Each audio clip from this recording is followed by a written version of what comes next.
Muy buenos días a todos y a todas. Agradezco su presencia y participación en esta ceremonia que es sencilla pero de gran trascendencia humana, espiritual y en el ser que todos somos.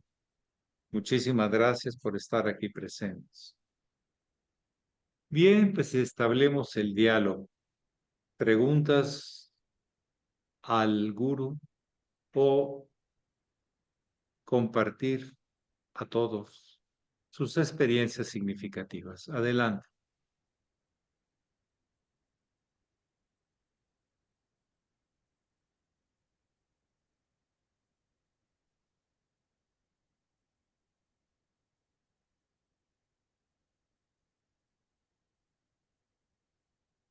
Sí, adelante, Alejandra. Buenos días, maestro. Buenos días a todos. Pues, nada más quiero compartir algo que, pues, en el curso de verano que estamos haciendo, tenemos 11 niños presencial y 6 en línea. Y parece que se van a integrar algunos más. Qué bien, qué bien. Y bueno, mi comentario, sí, estamos muy contentos porque era viernes y apenas iban 4 inscritos. Entonces, pues a veces como que uno quiere tirar la toalla o perder la fe, pero dijimos, no, no, vamos a seguir adelante.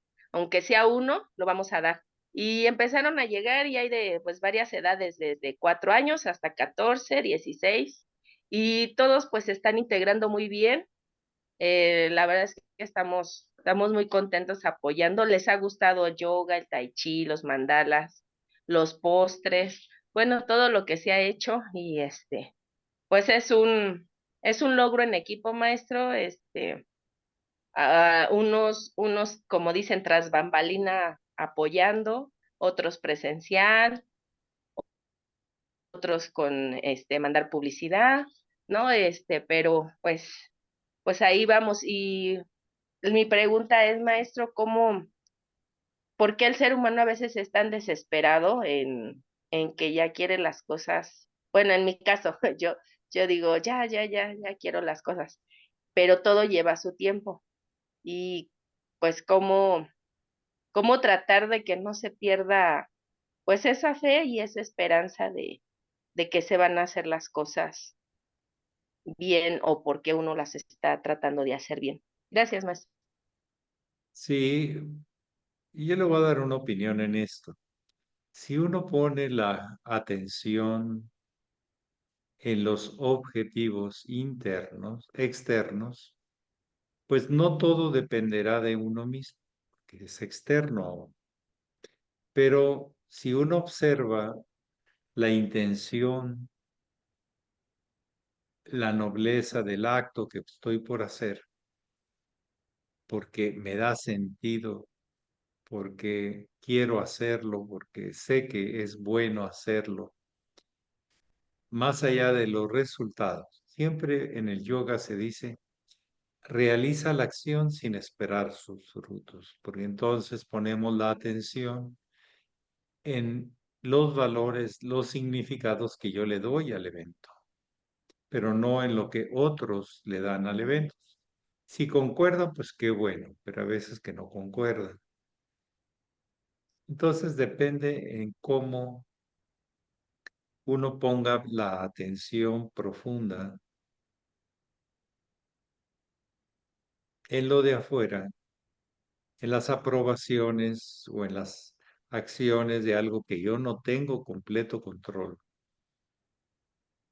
o en las que sí me toca ponerme de acuerdo conmigo si vale la pena, si estoy convencido de hacerlo. Siempre se empieza con poco, luego con muchos. Entonces, adelante, adelante. Ponga la atención en sus valores y en sus significados y en el gusto de hacerlo.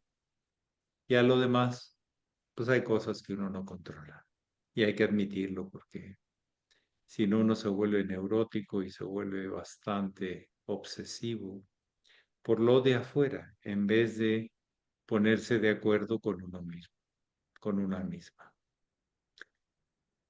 Es lo que yo puedo comentar acerca de su pregunta, hermana Alejandra.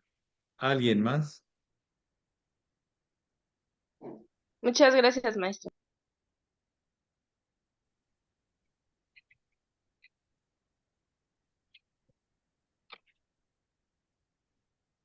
Maestro, yo. Adelante, sí, Sonia Barroso. Buenos días, maestro. Maestro, yo quería hacerle una pregunta. ¿Por qué hay personas, por qué hay personas que gozan o se satisfacen o se sienten felices cuando mandan a otra persona, aún sabiendo que no tienen la razón, que no son, que no tienen ni por qué mandar a la persona porque la persona está haciendo el trabajo que tiene que hacerlo, pero quieren sentirse superiores? Eso me pasa a mí. No que yo lo haga, sino hay alguien que siempre lo está haciendo. Y yo, ¿qué sentido tiene sentirse así, sentirse superiores? ¿Por qué ese afán, maestro? ¿Qué pasa en la cabeza de las personas? Gracias. Que se siente inferior, siente miedo de no poder, de no tener, de no ser reconocido. Y entrando a la historia personal de ese ser humano, encontraríamos que hay algo de eso. Siempre una carencia de un lado te hace una exageración del otro lado. Cuando alguien llega inclusive a matar a otra persona, usted lo dijo, es que esa persona me hace sentir menos, que no puedo, que el otro es más que el otro me puede facilitar tener más éxito y se vuelve uno insensible. Muchos de los que han hecho un acto como ese, y a lo mejor en otros grados menores, es muy similar. Dicen, matar al primero es el más difícil. Después ya te vuelves insensible. Es como lastimar a otros. Lastimar al primero para que se quiten de tu paso, para que se arrodillen, para que sean abajo de ti. Resulta que en el fondo es que sientes que están arriba, sientes que son más que tú, sientes que te impiden llegar a tus ambiciones, sientes muchas cosas. Las obsesiones como este tipo no se hacen de un minuto, son obsesiones que van ganando terreno con el tiempo, hasta que, como dicen los psicólogos, se vuelve obsesivo compulsivo. Entonces empieza a hacer acciones de esa obsesión que trae. Pero las obsesiones son aspectos que nos sobrepasan, aspectos que nos sentimos inferiores. Por ejemplo, personas que no fueron escuchadas, que fueron lastimadas. Es muy fácil que tengan esas obsesiones de lastimar a otros para proyectar ese monstruito que traen adentro que les hizo daño afuera, viendo que a otros, entonces es el sadismo, viendo que a otros les duele también. Y creen que con eso se van a curar. Y la realidad es que se enferman más. No todo lo que presuponemos, los prejuicios, los supuestos, son así a veces que son exactamente al revés. Lo que parecería un acto de valentía, y no diría valentía de arrojo, de violencia máxima, pues en realidad es por dolor, miedo interno, de no poder ser así, entonces tengo que rebajar a otro, pisotear a otro, correr a otro, etcétera. Esa es la comprensión, por lo menos hasta donde yo llego en reflexiones de lo que he visto, de lo que he estudiado. Así es. Entonces, no siempre lo que se pregona es lo que sucede en el alma de las personas. De hecho, a veces es exactamente lo contrario. Dice a Jung, que fue el que desarrolló toda la teoría de los complejos, que un complejo de grandeza se debe a un complejo de inferioridad. De ahí se los comparto. Y ellos veían cientos y miles de casos en sus consultas y confirmaban. Por eso la vía es el centro. La vía es el punto de encuentro, no de lastimar a otros, pisotearlos, correrlos, no, sino encontrarlos. Esa es la gran posibilidad. Pero si no se puede, pues hay que dejarlo pasar, amonestar, dar un testimonio de que eso no es correcto y seguir adelante, pero no atorarse con eso. Pero hay que hablarlo, constatarlo, que quede como hecho. Una de las cosas más importantes dentro del proceso social es el aspecto de la denuncia, pero honesta, de los hechos. Ya las leyes y las personas juzgarán los hechos y harán las sentencias, pero uno tiene que denunciar. Porque cuando uno no denuncia algo, eso se vuelve uno cómplice de que eso se repita y lo está apoyando sin querer apoyarlo, por complicidad. Si uno se calla, se vuelve uno cómplice ante la necesidad de la denuncia. Esto es un proceso social. Y de hecho parte de la educación a los niños, desde pequeños, ellos tienen que aprender a hacer denuncias honestas hasta donde les consta lo que les ha sucedido. Tienen que aprender a diferenciar entre un tacto sano, tierno, amoroso, a un tacto posesivo, dominante y sometedor. Claro que lo tienen que aprender. Y cuando dicen, no, es que yo no lo siento bien, tienen que aprender a expresar lo que sienten. El hecho que no lo expreses significa que te vuelves cómplice de que esa persona siga haciendo daño. Esto en los terrenos de las familias, de los grupos, de las escuelas, hasta con uno mismo. Uno mismo tiene que también aprender a poner un alto y decir, basta, ya no, no sigas por ahí, Javier, no, así no. Pero la denuncia, no digo el juzgamiento, en juzgamiento, sino la denuncia es parte y es todo un arte, es toda una capacidad que el ser humano tiene que tener para no permitir que si se hizo daño a una persona, no se siga haciendo daño a más personas. Es todo un tema saber hacer una denuncia y no acabas de aprender el lugar ni la forma, pero tienes que arriesgarte cuando lo sientes importante de hacerlo. Entonces, tu pregunta va muy fuerte, muy lejos, que mi hermana Sonia, pero por ahí va más o menos el tema. El tema es que la víctima tiene que aprender a denunciar al victimario. Si no, ese victimario va a seguir, como dicen, en forma serial, va a seguir cometiendo esos errores. Los malos tratos en oficinas y en grupos tienen que denunciarse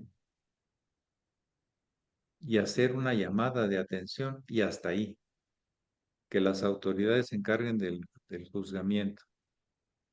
Por ejemplo, en abusos infantiles, que sí los hay, no hay que negarlo. Y a veces más de lo que nos imaginamos. Lamentable, muy lamentablemente. A mí eso sí me indigna muchísimo. se trata de arreglar el asunto callándolo y nunca se va a arreglar callando. Hay que denunciarlo y encontrar un cauce. Cuando a mí me tocó ser, porque me eligieron, no porque lo haya elegido yo, ser un árbitro de una cuestión de un abuso por ahí, que no llegó a tanto, pero sí fue un abuso. Yo los junté y les dije, bueno, aquí los dos partes tienen que trabajar para superar esto. ¿Mm? Las dos partes. Entonces lo que queda es trabajo. Lo que queda es hablar claro con uno mismo y con el otro. Y entrar a un proceso de toma de conciencia de desde dónde me viene. Entonces conseguimos, el reverendo Gracia y el servidor, una terapista muy buena, porque era muy humanista, pero era muy clara, tipo gestal. Y las dos personas, los dos lados, entraron a terapia, pero una terapia sana, no. Y de hecho se ofreció la terapista a no cobrar como una labor social. Y creo que avanzaron las dos partes. No debe avanzar solo la víctima, sino también el victimario. Y no solo el victimario, sino también la víctima. Entonces es todo un proceso. La denuncia es una parte del proceso. La toma de conciencia de la raíz de ese tipo de oscuridades, de sombras, es otro proceso. Y ese es el más complicado. Pero hay que hacerlo. No se tapan las cosas con agüita y jabón. Hay manchas que con agüita y jabón así sencillo se quitan. No. Entonces, así, imagínense en el alma, en la parte inconsciente, donde la única vía de contacto es el tacto, la sensibilidad, la intención correcta. Pero esos asuntos son importantes. El yoga debería ayudar porque empieza por el respeto a tu cuerpo, a tu historia, a los registros que tienes y a ir un poco más allá de sus límites que te autoimponen, porque los condicionamientos y los prejuicios tienden a limitarte. Y en el yoga aprendes a ir un poquito más allá, aunque duela un poco, pero es un dolor curativo. Hay dolor que lastima, pero hay dolor, ¿o no? Y eso hay que aprenderlo a distinguir. En un masaje hay gente que te lastima y hay gente que te ayuda a sanar. Y es su tacto, es el respeto, y pero ir un poquito más allá del límite que te está imponiendo el inconsciente por miedo. Y entonces te puede quitar una contractura, te sana. ¿Y a poco no duele cuando te tocan una contractura? ¡Ah, sí duele!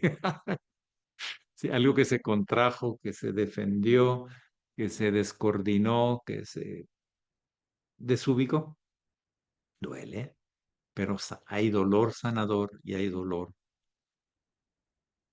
que te lastima y te lastima cada vez más.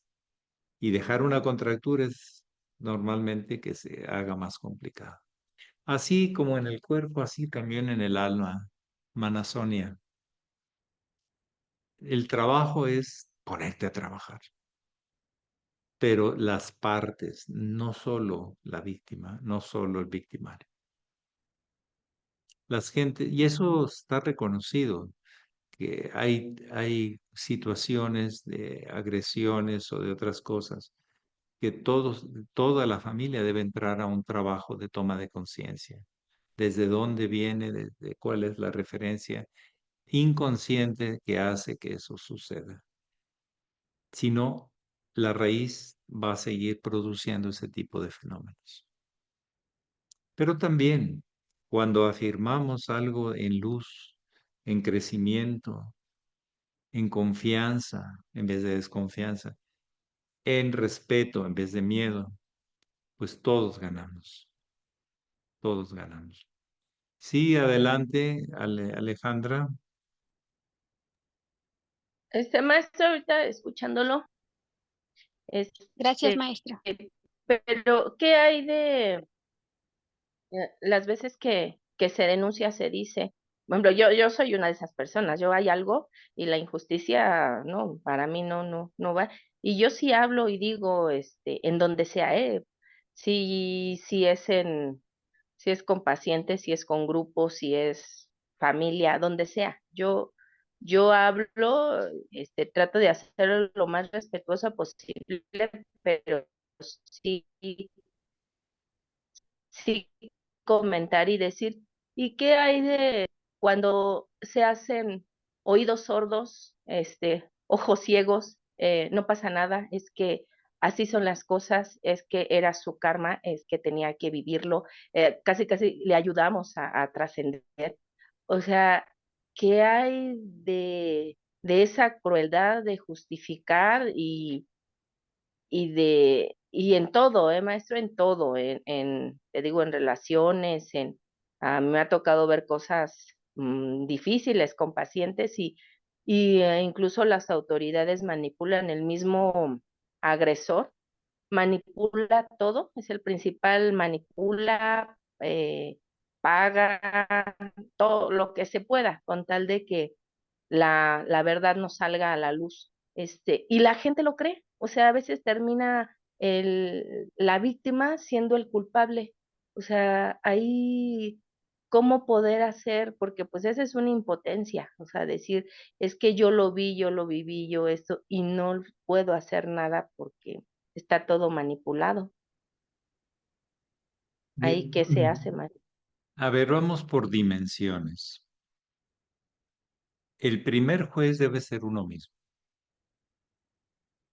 Debe observar la consecuencia de sus actos, de sus pensamientos y sentimientos. Uno es el primero. Si no funciona ese,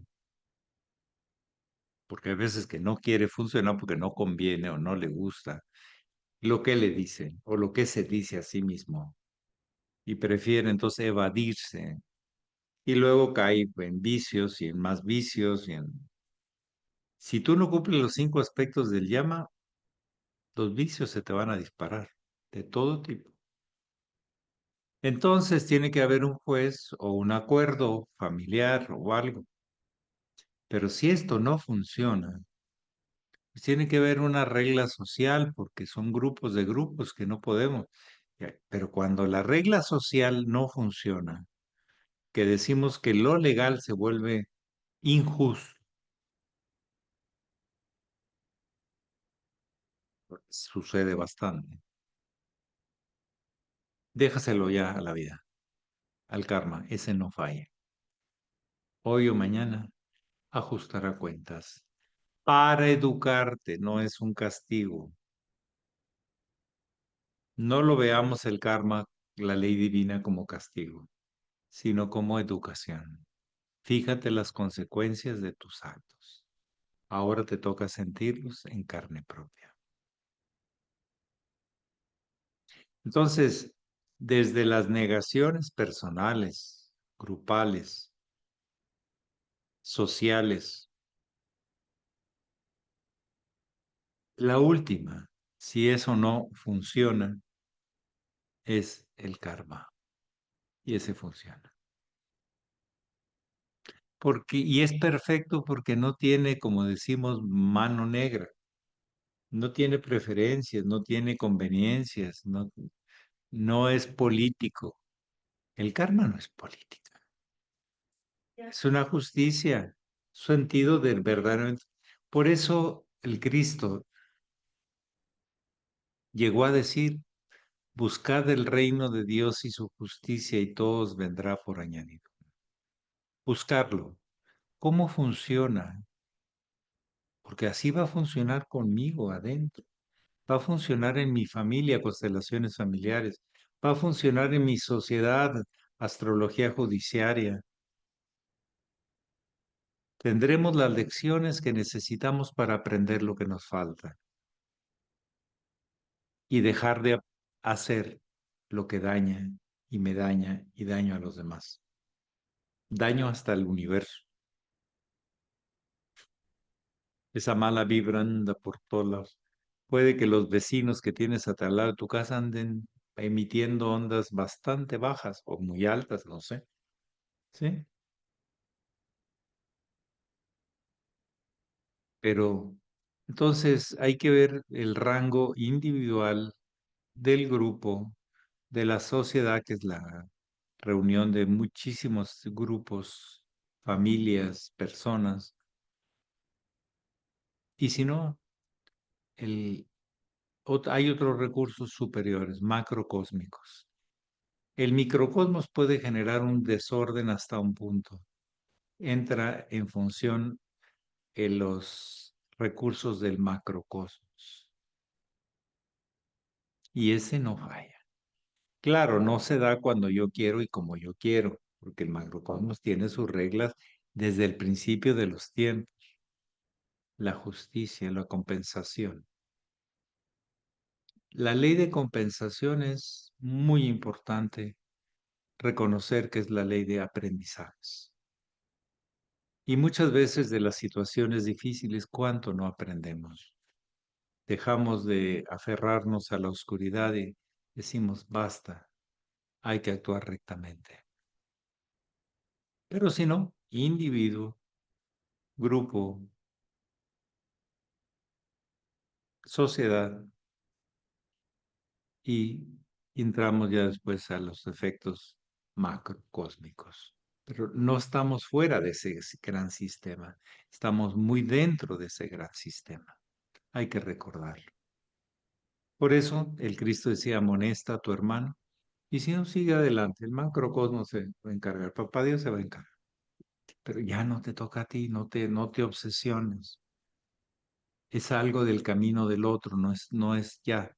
Pasó en tu camino, pero tú puedes seguir dirigiéndote a donde quieres dirigirte y no quedarte atorado ahí. 7:41, maestro. Buen día. Ay, muchas gracias, mi cucú, que es macrocósmico porque no deja de funcionar. Muy bien, muchas gracias, Pati, Patrocinia. Y Gracias, que maestro. tengan un bonito día. Dejamos las preguntas o comentarios para otro día. Pax. Gracias. Maestro, muchas gracias por todo. Maestro, Buen buenos días a todos. Buenos